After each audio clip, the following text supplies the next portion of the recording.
It is essential that the next CEO of Air Canada is bilingual. Recent events have underscored the importance of that. With respect to his decision to retire, my judgment, it's appropriate. He was an effective operator of the airline and did many things, and I salute him for that. But being a leader has many responsibilities, and the second part of your question alludes to some of the responsibilities of the CEO of Air Canada. It's the right decision at the right time. So that's the Prime Minister, Mark Carney, weighing in on the decision by Michael Rousseau, the board of Air Canada, to tell us that he's going to be resigning. My favorite part is the yelling, the screaming going on in the background. There was some kind of protest where he was today. Not about this, but pretty noticeable in that clip. James Mennie is standing by over at the Montreal Gazette. Jim, how you doing? I'm good. I mean, am I surprised with this morning's news? Not particularly, but of course, you know the story. Because it's been part of my professional life that you don't just stop with the headline. You always want to advance the story for the next day's paper. And the question now is going to be, how long is it going to be before somebody somewhere turns around and says, okay, you know what, he's going to resign. There was all this pressure, but how did this happen? How is it that we have a very clear, not set of guidelines, it's a law. And you're supposed to be able to function in both languages. It didn't happen. There was this whole kind of apparent nudge, wink, wink. It's okay, you know.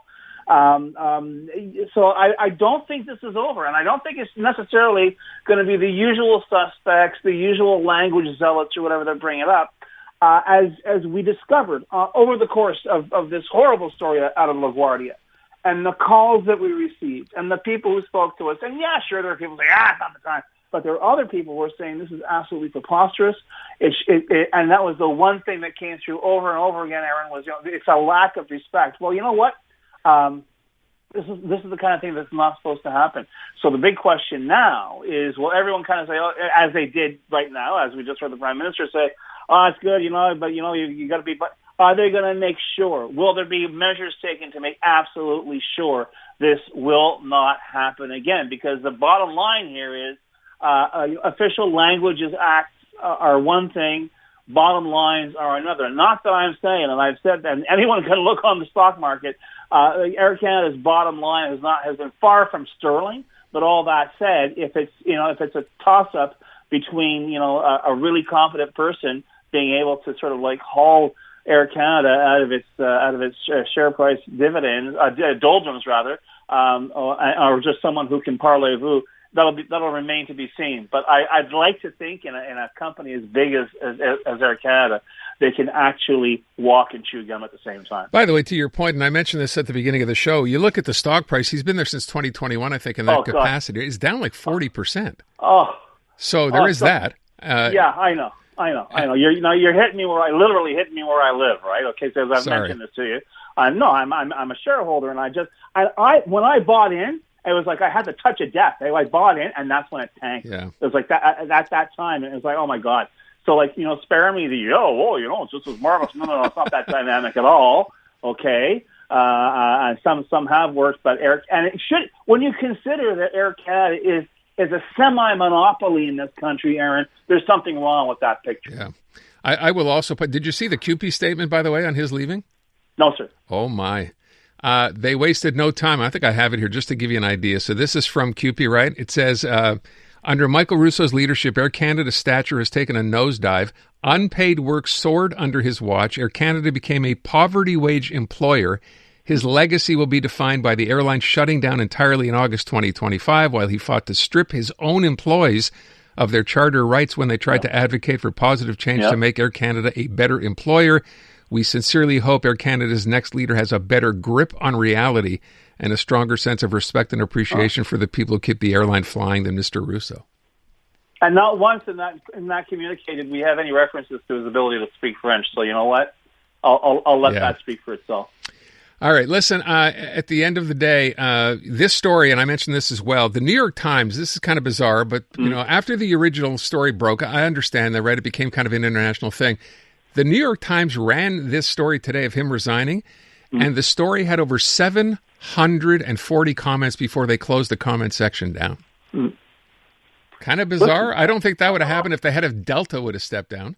No, but I think part of it is, well, let's face it as well. I think there's a certain amount of interest, whether it's from the Montreal, the Quebec diaspora, or whether it's simply from people who can't figure out, who really, because you and I and our listeners, I mean, we may not be crazy about the whole situation, but after 50 years, we're used to it. But for a lot of people in the so-called real world, this is bizarro land. This is completely nuts. So what are you talking about, a language law? Yeah. And in fact, it's so funny when you hear now under Donald Trump's watch, you hear about, people speaking American and doing this. America, though, for all its posturing, does not have an official language. And it's going to be very interesting to see if someday they try and pull that stunt and how they go about doing it. Because quite frankly, and once again, let's be careful, as I keep saying to you, and I've been saying on CJAD for years, be careful. Yes, we have 2 official languages in this country, but Canada is not an officially bilingual nation. The only bilingual jurisdiction in this country is New Brunswick. Jim, we'll leave it at that. I want to move on to the other story this weekend, which was, of course, Christine Frechette, Bernard Dranville going at it again, gloves off a little bit more this time around. What'd you think? What bothers me is, it's like I say, they're wrestling over who gets to wear the captain's hat that says Titanic. But my problem here is the tone of this, and we had a big taste of that in terms of immigration, where we're talking about Michael Rousseau. Here is Bernard Dranville pointing the finger, figuratively, at Madame Frechette, saying, "You were so tentative. You dithered over this. You should have called immediately for his resignation." Yeah. And that whole tone is vaguely reminiscent of our dear friend Paul Saint-Pierre Plamondon's. Remember how dare you say welcome to a federal minister? Are you disloyal to the Quebec nation? And my concern here is that we may be seeing a presage of what to expect later in this year as we get closer to the provincial election, as we get closer to what is really a crucial election for virtually, in fact, every party, and whether it's existence or gaining power. And is it going to be, as I despair it will be, a race to the bottom in terms of who can appeal to the lowest common denominator of the Quebec electorate and try and translate that into votes? Because yes, I know we like to think, and you outstrip me in this all the time, Aaron, because I like to think deep down inside I am an optimist, but you say it out loud, and the idea that people will come to their senses. Yes, there are a zillion things that are on Quebecers' minds apart from the absolute identity nonsense that's being spouted by the PQ and by the CAQ.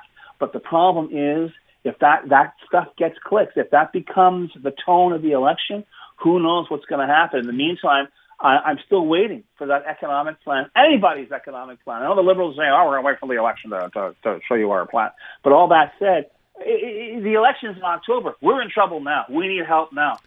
And actually listening to you before, talking to those doctors about that brilliant plan to recycle CLSCs does not bode well for the future. If they're going into their old Hilroy scribblers in their steamer trunk trying to find so-called new ideas for Quebec, we're all in a lot of trouble. I had Andre Pratt on, by the way, earlier in the show today, so he's going back, of course, to work with them on their think tank. And I asked the question, a lot of people were wondering, why have we not heard more from the Liberals and more from Charles Milliard? That was kind of the beginning. We were asking, well, what's the plan? What are you going to do? Yeah. He says that's coming. They're not going to give away everything now, but at least I think he's kind of on solid ground here. He's the kind of guy who's been through this before, so maybe that begins to change soon. Well, that's good. But on the other hand, I'm ashamed to say I didn't listen to it, Aaron, but I got to tell you, I hope at some point somebody asks them, do you really think Quebec is in need of a new constitution right now, Mr. Pratt? Because that's one of his little projects that he's doing. Yeah. Is one of his basement hobbies there. So, save that for next time. Jim, before I let you go, the question I asked today, we went to see a movie called Project Hail Mary. It's a new Ryan Gosling movie, right? And so my question based on this, and so many people talking, it seems to me anyway, lately about aliens, you believe in aliens? Do they exist? Absolutely. You do? Absolutely. Oh, God. I mean, and not just the ones I've encountered in newsrooms, Aaron. I know I believe when you consider how vast the universe is, it would be the height of arrogance to think that we're the only people kicking around here. That's what my wife says. James Mennie at the Montreal Gazette. Jim, thank you. The newest tracks. Let's go. New music. And the next big thing. Always on the new music first. Your first place to hear it all. 'Cause you gon' like it, love it, wanna play it twice. Playing now. iHeart New Music. your digital station for brand new drops, fresh finds, and tomorrow's bangers.